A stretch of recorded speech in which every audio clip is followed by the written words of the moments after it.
আসসালামু আলাইকুম সুপ্রিয় দর্শক, স্বাগত আপনাকে পাখপাখালির নতুন একটি ভিডিওতে। আশা করি আপনারা সবাই অনেক অনেক ভালো আছেন। আমিও অনেক ভালো আছি এবং আমার পাখিটিও খুব ভালো আছে। আপনারা কম বেশি সবাই অবগত হয়ে গেছেন যে চন্দনা সিজন অর্থাৎ আলেকজান্ডার প্যারটের যে বাচ্চাটা রয়েছে এটা সিজন চলে এসেছে। খুব কম সময়ের জন্য আসে এবং অনেকেরই পছন্দের তালিকা রয়েছে চন্দনা। তো এই চন্দনা কেনার সময় আপনারা অনেকেই বিভিন্ন বিভ্রান্তির মধ্যে পড়ে যান কিভাবে সুস্থ সবল চন্দনা কিনবেন। সেই ক্ষেত্রে দোকানদার আপনাকে অধিকাংশ সময় ঠকায়। পরে পাখিটি যে আমাদের নিজেদের ভুলের কারণেও তার পাশাপাশি অসুস্থ পাখি প্রদানের কারণেও পাখিটি মারা যায়। তো আজকে আমি আলোচনা করব কিভাবে 10টি পদ্ধতির মাধ্যমে একটি সুস্থ সবল চন্দনার বাচ্চা কিনতে পারবেন। ট্রাস্ট মি, প্রত্যেকটি টিপসই অনেক ইম্পর্টেন্ট। চেষ্টা করবেন অন্তত এই ভিডিওটা যতদূর সম্ভব দেখা যায়, কারণ একটি টিপসও যদি মিস যায় আপনার, তাহলে আপনাদের অসুস্থ পাখি পড়ে যাওয়ার সম্ভাবনা সবথেকে বেশি।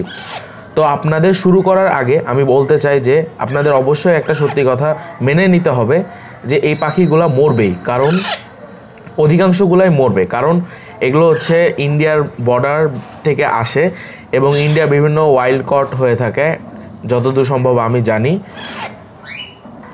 এবং তারা আসার সময়ও অনেক ধকলের মধ্য দিয়ে আসে। একসাথে 200-300 পিস পাখি আসে এবং সব গাদাগাদি করে আসে, যার কারণে তাদের রাস্তার মধ্যে অনেকগুলো পাখি মারা যায়। এবং শীতকালে যেহেতু চন্দনা সিজনটা ম্যাক্সিমাম টাইমে আসে, তাই শীতের কারণেও অধিকাংশ পাখি মারা যায়। এখন আসি কিভাবে চিনবেন একটি সুস্থ সবল চন্দনার বাচ্চা। প্রথম পয়েন্টটি হচ্ছে আপনার মাইন্ড সেট করে নিতে হবে যে আপনি 30 দিনের নিচে বাচ্চা কিনবেন না। এই সাইজের বাচ্চা হচ্ছে পারফেক্ট। এটার বয়স আপনার 30 থেকে 32 দিনের মধ্যে আছে। আপনি এর নিচে বাচ্চা কোনোভাবেই কিনবেন না, কারণ ওগুলোর সারভাইভ যে ক্ষমতা রয়েছে ওগুলো অনেক কম। ওদের ভিতর রোগ প্রতিরোধ ক্ষমতা অনেক বেশি কম। মনে রাখবেন, যত বড় বাচ্চা তার রোগ প্রতিরোধ ক্ষমতা তত বেশি। অনেক সময় দোকানদার আপনাকে বলতে পারবে যে আপনি ছোট বাচ্চা নিয়ে যান, ভালো পোষ মানবে। আপনি ভুলেও এই কথায় আসবেন না। মিনিমাম এই বয়সের বাচ্চা প্লাস এর উপরে নেবেন, এর নিচে বাচ্চা নেওয়ার চেষ্টা করবেন না। পরে যায় আপনার হিতের বিপরীত হয়ে পাখিটি মারা যাবে। এরপরের দ্বিতীয় পয়েন্টটি হচ্ছে চোখ পর্যবেক্ষণ করা। অনেক সময় দেখবেন কিছু কিছু চন্দনা পাখির চোখ বন্ধ করে রাখছে বা অর্ধেক বন্ধ করে রাখছে, বা অনেক সময় এক চোখ এই চোখ বন্ধ এবং ওই চোখ বন্ধ। তো চোখে অনেক সময় ইনফেকশন থাকতে পারে, যার কারণে পাখি চোখ বন্ধ করে রাখছে, বা পাখি ঝিমায় অর্থাৎ রোগের লক্ষণ সেই চোখ বন্ধ করা। আমার এই পাখিটি দেখতে পাচ্ছেন একদম ফ্রেশ চোখ, চোখ এইরকম খোলা থাকবে, তাহলে আপনি সেই পাখিটি নির্বাচন করবেন। 3 নাম্বার পয়েন্টটা হচ্ছে আপনার পাখি খাবারের জন্য পাগল থাকবে। যেমন আমি এখন দেখাতে চাই, এই দেখেন এরকম ভাইব্রেট করবে আপনি যখন খাবার দিতে যাবেন, বা অলওয়েজ আমি ওর কাছে হাত নিয়ে গেলে ওভাবে আমি খাবার দিব, আমি আঙুল নিয়ে গেলে ভাবে খাবার দিব। তাছাড়া অন্য সময় আমি যখন বের করি, এখন তো ভদ্র শয়তানের মতো বসে আছে, অন্য সময় আমি যখন বের করি তখন হচ্ছে আপনার অলওয়েজ আমার কাছে চলে আসে খাবারের জন্য, চাও চাও করে, যদিও তার পেট ভরা থাকে। তো অবশ্যই এদিকটা মাথায় রাখবেন। সুস্থ সবল হেলদি বাচ্চা অলওয়েজ আপনার কাছে খাবার চাবে। 4 নাম্বার পয়েন্টটা হচ্ছে আপনি যেখান থেকেই নেবেন সব থেকে চঞ্চল বাচ্চাটা নেবেন। সেক্ষেত্রে আপনি চেষ্টা করবেন একসাথে 30 বা 40 পিস বা বেশি 10-এর অধিক যে পাখি যেখানে রয়েছে সেখান থেকে পাখি সবসময় কেনার, কারণ সেখান থেকে আপনার চুজ করা অপশনটা অনেক বেশি থাকে।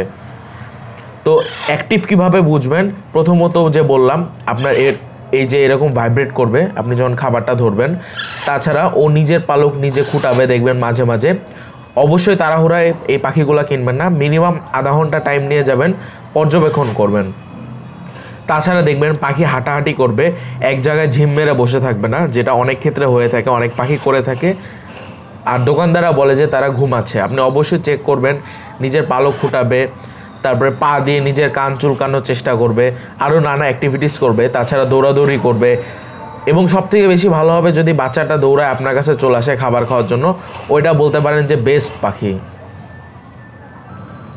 5ম যে পয়েন্টটা রয়েছে সেটা হচ্ছে পাখির গা গরম থাকবে। আমি অনেক জায়গায় দেখেছি যে ভিডিও যারা তৈরি করে থাকে তারা এই পয়েন্টটা আপনারা অনেকেই বলেন না, বা আমি এই ক্ষেত্রে অলওয়েজ এটা চেক করি। পাখির গা গরম তখনই থাকবে যদি পাখিটা হেলদি থাকে। আর একটা বাচ্চার গা অনেক গরম হয়, আপনি যদি দেখেন বাচ্চার গাটা ঠান্ডা। আমি অনেক সময় দেখেছি আমার কাছে যখন আগে পাখি ছিল, যখন আমি অনেক আনারি টাইপ ছিলাম, মোটামুটি একটু কম জানতাম, ওই সময় দেখতাম পাখি মারা যাওয়ার আগে তাদের গাটা অনেক ঠান্ডা হয়ে আসে, তাদের বডি টেম্পারেচারটা কমে আসে, বিশেষ করে শীতের সময় পাটা ঠান্ডা হয়ে যায়। তো সেক্ষেত্রে অবশ্যই চেক করবেন আপনার পাখির শরীরটা গরম আছে কিনা। সেক্ষেত্রে আপনি ভেন্ট এরিয়ায় একটু হাত দিয়ে দেখতে পারেন। তাছাড়া এই যে ডানার নিচে একটু হাত দিয়ে দেখবেন, ইনাফ গরম থাকবে তাদের বডিতে। এবং অবশ্যই চেক করে নেবেন, এটা অনেকেই আপনারা এড়ায় যান, কিন্তু এই জিনিসটাও চেক করে নেওয়া উচিত। 6 নম্বর পয়েন্টটা হচ্ছে তাদের নাক দিয়ে কোনো পানি পড়বে না। এখানে দেখতে পাচ্ছেন পাখিটার নাক একদম ক্লিয়ার, কোনো পানি পড়া নাই। যদি পানি পড়ে তাহলে মনে করবেন তার বাচ্চাটা ঠান্ডা লেগেছে এবং খুব তাড়াতাড়ি বাচ্চাটা অসুস্থ হয়ে পড়ে মারা যাবে। তো অবশ্যই নাক চেক করে নেবেন। এখানে যেমন দেখতে পাচ্ছেন বাচ্চাটার নাকটা কি ক্লিয়ার, দেখানোর চেষ্টা করতেছি, একদম এরকম ক্লিয়ারওয়ালা পাখি নেবেন। 7 নম্বর পয়েন্টটি হচ্ছে বাচ্চাকে অবশ্যই শারীরিকভাবে সুস্থ হতে হবে। অনেক সময় দেখবেন যে দোকানদাররা টাকা বাঁচানোর জন্য তাদের হ্যান্ড ফিড 2 বেলা বা অনেক সময় মাত্র 1 বেলা করিয়ে থাকে। এতে পাখি কিন্তু বেঁচে থাকবে, কিন্তু একটা প্রবাদ বাক্য আছে না, বেঁচেও মরে যাওয়া, এমন অবস্থা। তাদের শরীর অনেক দুর্বল হয়ে থাকবে, পাখি ঝিমাবে, পাখির বডি উইক হয়ে যাবে। মেইন কথা তাদের যে এই ভেন্ট এরিয়ার যে হাড্ডিটা রয়েছে, বুক থেকে যে ভেন্ট এরিয়া এই হাড্ডিটা অনেকাংশে বেরিয়ে আসবে, তাদের বুক শুকিয়ে যাবে, তাদের ওজনটা হালকা হয়ে যাবে। তো এক্ষেত্রে অবশ্যই এই জিনিসটা মাথায় রাখবেন যে পাখি শারীরিকভাবে অবশ্যই সুস্থ হতে হবে এবং অনেক অ্যাক্টিভ থাকবে বাচ্চারা। 8 নম্বর পয়েন্টটা হচ্ছে পাখির পায়খানা পর্যবেক্ষণ করা। অনেকেই এই ক্ষেত্রে এটা এড়িয়ে যান। চেষ্টা করবেন আপনি যার কাছ থেকে পাখি নিতেছেন ওখানের পুপসগুলা ভালোভাবে চেক করা। পাখির ভেন্ট এরিয়া যাতে অলওয়েজ ক্লিয়ার থাকে সব সময়। এটা দেখতে পাচ্ছেন একদম ক্লিয়ার, আমি ওকে বেশি কষ্ট দিব না, একদম ক্লিয়ার দেখতে পাচ্ছেন। তাছাড়া পাখি যদি আপনার কালো পুপস করে বা রক্ত পায়খানা করে, আপনি জীবনেও ওই পাখি নেবেন না, যত কমেই হোক, কারণ ওইটার ইন্টারনাল সমস্যা আছে যার কারণে এই পাখি এরকম পুপস করতেছে। পাখি যদি আপনার হলুদ পায়খানা করে, নর্মাল যেটা করে নিউট্রিবার্ড খাওয়ানোর পরে, কমলা টাইপের হালকা হলুদ কমলা মিক্সচার, আপনি সেই পাখিটা নির্বাচন করবেন। সেটা বডিও ঠিক আছে এবং ইন্টারনাল কোনো প্রবলেমও নাই। 9 নম্বর পয়েন্টটা যেটা আমি অলওয়েজ চেক করি যে পাখির গ্রিপ ঠিক আছে কিনা, পাখির যে পায়ের গ্রিপ রয়েছে ওইটা ঠিক আছে কিনা। দেখতে পাচ্ছেন এরকম অ্যাক্টিভিটি থাকবে।